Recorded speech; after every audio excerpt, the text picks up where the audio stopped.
cara.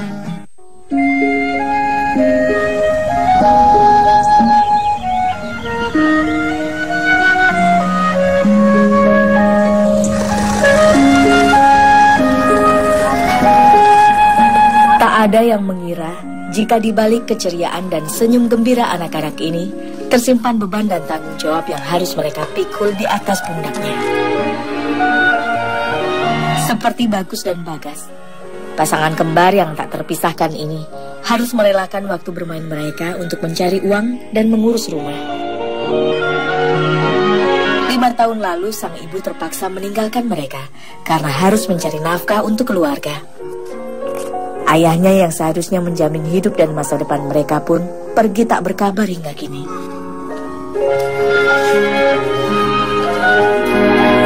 Kemandirian yang terbentuk karena keadaan telah tertanam dalam diri mereka sejak duduk di bangku kelas 1 sekolah dasar.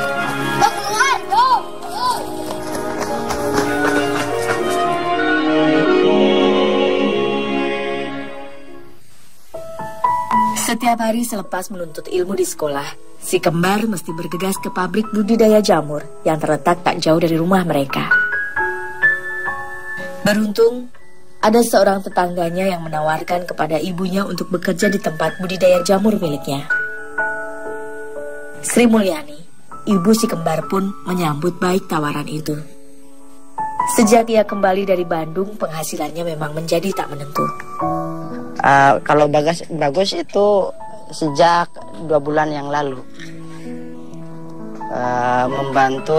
waktu itu membantu ibunya untuk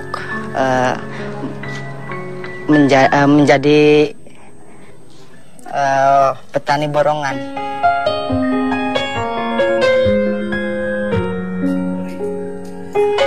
Sayangnya seminggu lalu Sri Mulyani harus kembali lagi ke Bandung. Tinggallah si kembar yang menggantikan ibu mereka membungkus bubuk gergaji sebagai media tanam jamur tiram. Dari semenjak ada pabrik jamur, supaya pekerjaan mama lebih ringan. Ada dapat uang aja buat kebutuhan sekolah, buat sehari-hari beli itu beras. Jamur tiram secara alami tumbuh di batang-batang kayu yang telah lapuk. Biasanya jamur tiram tumbuh subur di daerah dengan iklim sejuk seperti di Indonesia. Semakin meningkatnya kesadaran masyarakat akan manfaat jamur tiram, membuat jamur yang juga dikenal dengan jamur kayu ini banyak dibudidayakan. Dalam membudidayakan jamur tiram, diperlukan media tanam untuk meletakkan bibit atau biji jamur. Media tanam ini dikenal dengan sebutan baglok, karena biasanya tumbuh di permukaan kayu. Media utama jamur ini adalah serbuk gergaji kayu sebagai penggantinya. Media tanam jamur dapat menggunakan jerami, biasanya menggunakan serbuk gergaji kayu albasia atau waru, yang lebih mudah lapuk dan mudah mempersiapkannya.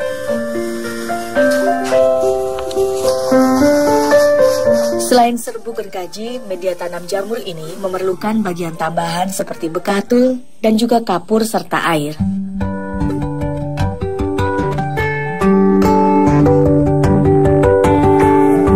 Bekatul atau dedak mengandung karbohidrat, karbon, dan juga nitrogen yang berfungsi memberi nutrisi tambahan pada media tanam itu. Sedangkan bahan tambahan kapur diperlukan untuk mengatur keasaman dan menjadi sumber kalsium yang dapat memperkuat akar jamur supaya tidak mudah rontok.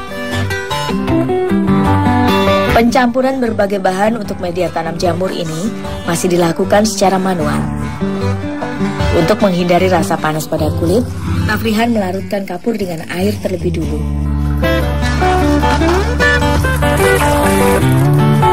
Pencampuran secara manual juga ditujukan agar semua bahan tercampur dengan lebih sempurna.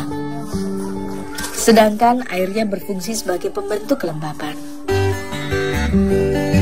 Untuk komposisi media tanam jamur terdiri dari 5 karung serbuk gergaji atau setara dengan 100 kg yang dicampur dengan 10 kg bekatul dan 4 ons kapur. Proses pencampuran bahan baku atau pengomposan ini lebih baik dilakukan sesuai takaran untuk mendapatkan media tanam jamur yang proporsional. Kesulitannya di pengomposan dan pengukusan.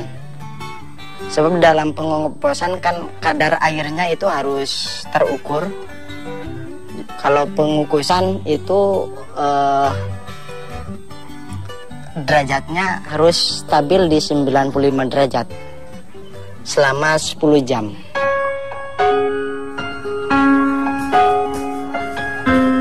Setelah kelembapan dirasa cukup, serbuk gergaji dibungkus menggunakan polybag atau kantong plastik tahan panas berukuran 30 cm x 17 cm dengan ketebalan plastik 0,3 mm. Pembungkusan bubuk gergaji dalam polybag memang tampak mudah dan sederhana. Polybag harus terisi dengan padat. Untuk memadatkan dapat menggunakan metode seperti ini. Terkadang karena terlalu keras, kantong dapat dengan mudah pecah, sehingga diperlukan kecermatan dan kehati-hatian. Kesulitannya takutnya pecah, takutnya plastiknya kurang. Susah nggak? Susah. Dalam setiap periode pembungkusan ini, si kembar dapat membungkus sekitar 100 kantong serbuk gergaji atau lebih. Jika dilakukan bersama sang ibu, terkadang dapat terkumpul hingga 200 kantong baglok.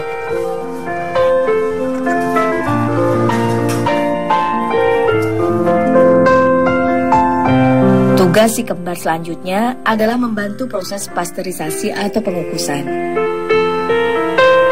Proses ini dilakukan untuk menghilangkan atau mematikan mikroba patogen pada baglok jamur. Pengukusan menggunakan drum berukuran besar yang dipesan khusus.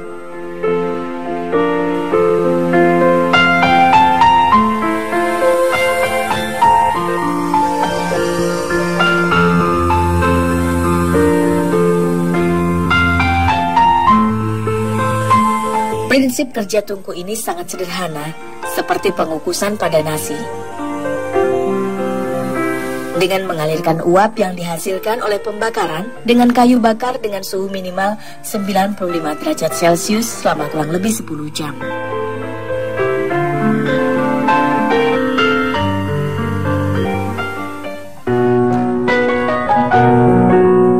Setelah 10 jam berlalu, baglok kemudian dibiarkan sehari semalam hingga suhunya kembali normal. Kemudian, baglok yang telah steril disimpan dalam ruangan tanpa ventilasi atau kedap udara sambil menunggu proses inokulasi atau pembibitan.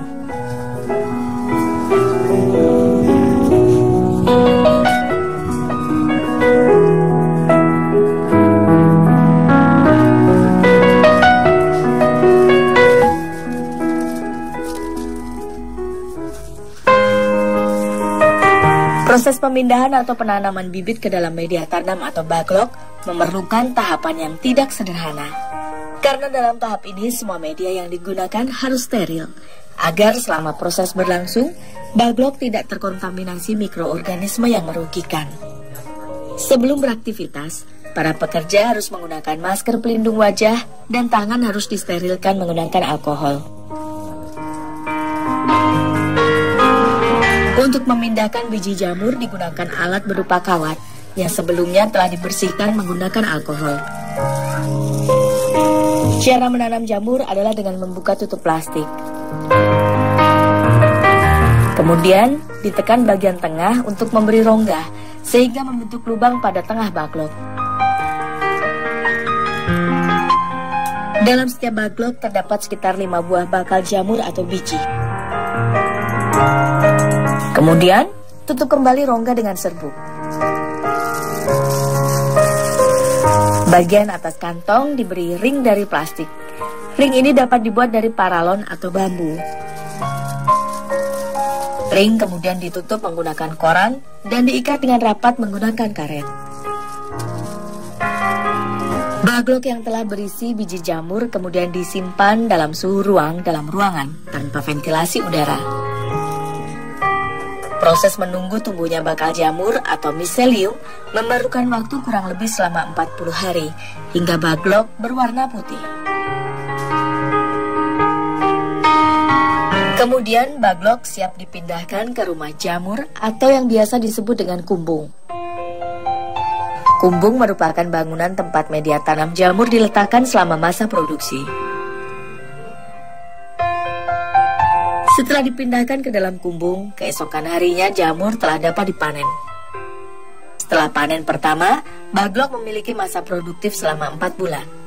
Selama itu jamur dapat dipanen setiap hari dengan kuota rata-rata 20 kg jamur. Setelah 4 bulan, masa produktif dapat berkurang hingga 75%.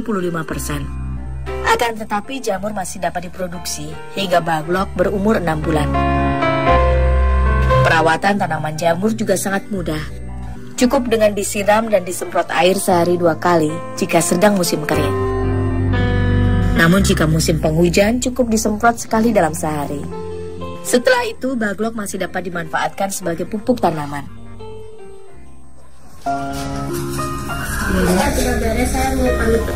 Sudah selesai semuanya. Ya, terima kasih ya.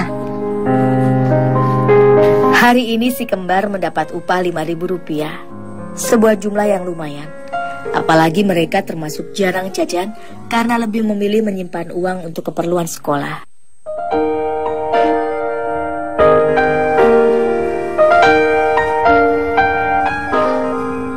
Jamur merupakan makanan yang kaya manfaat. Berabad-abad lalu nenek moyang manusia memanfaatkannya sebagai jamu untuk pengobatan. Jamur tiram biasanya dikonsumsi langsung dengan diolah menjadi sayur pendamping nasi. Namun saat ini banyak pemilik usaha waralaba yang menjadikan jamur tiram sebagai komoditas yang dapat dikonsumsi dengan praktis. Jamur memiliki kandungan nutrisi yang cukup tinggi dan kaya dengan serat yang tepat dikonsumsi saat diet. Beragam zat aktif dalam jamur juga dapat menjadi penangkal pertumbuhan sel kanker. Olahan jamur crispy, makanan camilan renyah yang banyak dijumpai di berbagai pusat perbelanjaan ini, biasanya digoreng dengan tepung tanpa bumbu. Rahasia kerenyahan jamur tiram crispy adalah sebelum digoreng, jamur ini dicelupkan dalam adonan tepung yang telah dicampur air dan telur.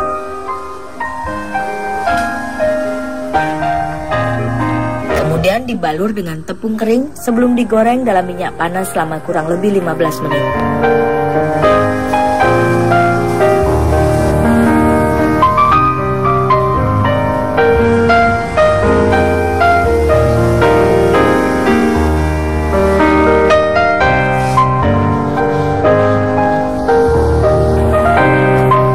Tersedia beragam pilihan rasa untuk olahan jamur crispy seperti ini. Rasa keju, jagung bakar, pedas, dan juga barbecue.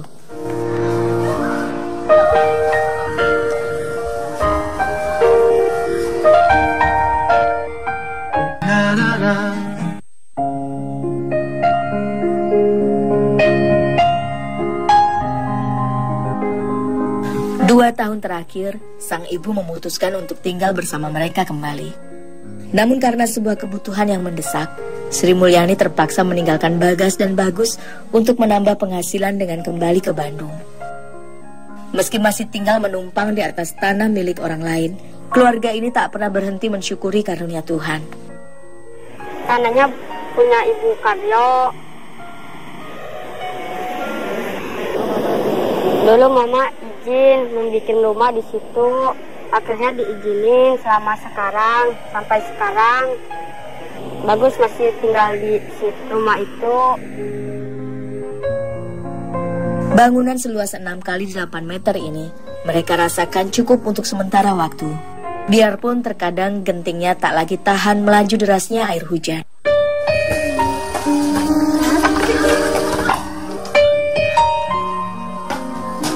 Seakan tak pernah terlintas dalam benak mereka tentang indahnya keceriaan menghabiskan waktu bersama teman sebaya. Di rumah aja. Kenapa nggak main-main? Suruh Mama suruh jagain rumah. Takutnya ada apa-apa.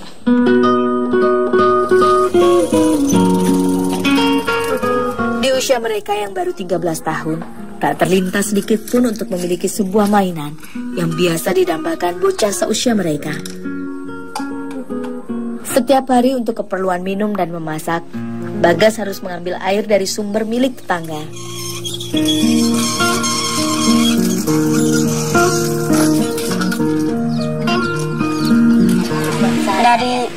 tetangga ambil air pakai jerigen buat minum, buat masak, buat ngayur, buat nyuci pakai ngelang di masjid.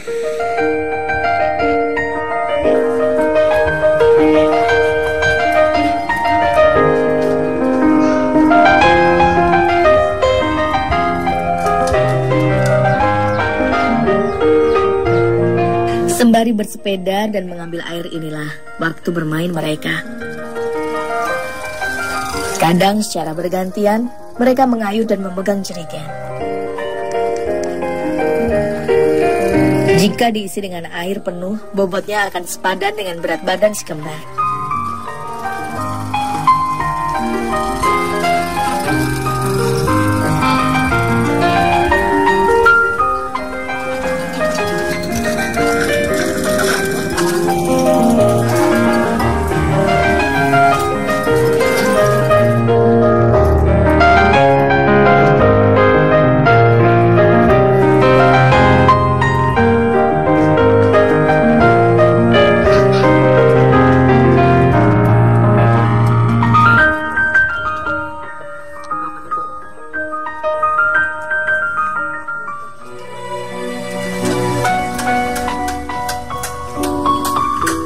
Ada yang perlu meminta mereka untuk melakukan segala pekerjaan rumah. Si kembar dengan sendirinya akan berbagi tugas untuk menyelesaikan setiap pekerjaan rumah. Dari hasil bekerja di Bandung, ibunya sempat membelikan sepasang ayam untuk dirawat. Untuk membuat kandang ayam pun, Bagas dan Bagus melakukannya secara mandiri. Mereka tak memiliki siapapun untuk berkeluh kesah. Kedua orang kakak mereka juga sudah pergi merantau ke ibu kota. Kalau Bagas udah cuci piring, Bagus makanin ayam. Ayamnya dari mama beli, kandangnya bikin Bagus sama Bagas. Pekerjaan memasak dan mencuci piring telah menjadi rutinitas sehari-hari mereka. Mereka sudah terbiasa mengurus diri sendiri selama ibu mereka tidak berada di rumah. Hari-hari seperti ini terpaksa mereka jalani. Ketika duduk di bangku taman kanak-kanak, sang ayah pergi meninggalkan kembar dan dua orang kakaknya. Kini yang mereka dengar, sang ayah telah memiliki keluarga baru. Sebuah kekecewaan yang harus mereka hadapi di usia yang begitu dini. Mama bekerja buat Bagas Bagus, buat anak-anaknya untuk menjadi anak yang baik. Bapak malasan menghilang begitu saja. Bagus kecewa sama Bapak.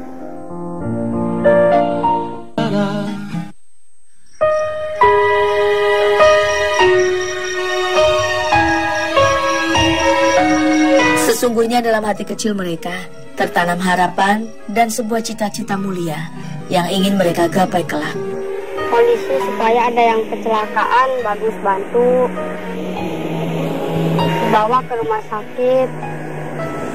Kalau ada uang mah sampai SMA untuk jadi dokter, bisa merawat mama.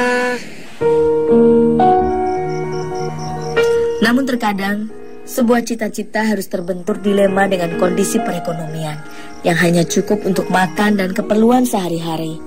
Ingin tas buat sekolah, tas yang dulu udah robek. Ada ini tasnya Bagus, dijahit. Terus tas aku robek, tapi ditarik temen. Kalau kamu gimana? Sekarang dijahit aja dulu. Iya. Iya. Bahkan untuk memiliki sebuah tas, mereka harus menanti dengan penuh kesabaran selama berbulan-bulan. Sungguh sayang, tapi apa mau dikata, terkadang jalan hidup yang penuh onak dan duri harus tetap diterjang untuk dapat terlalui.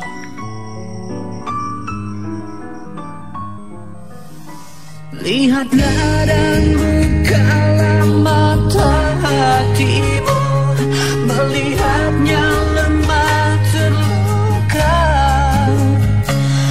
namun semangatnya takkan pernah pudar, hingga Tuhan kan berikan jalan.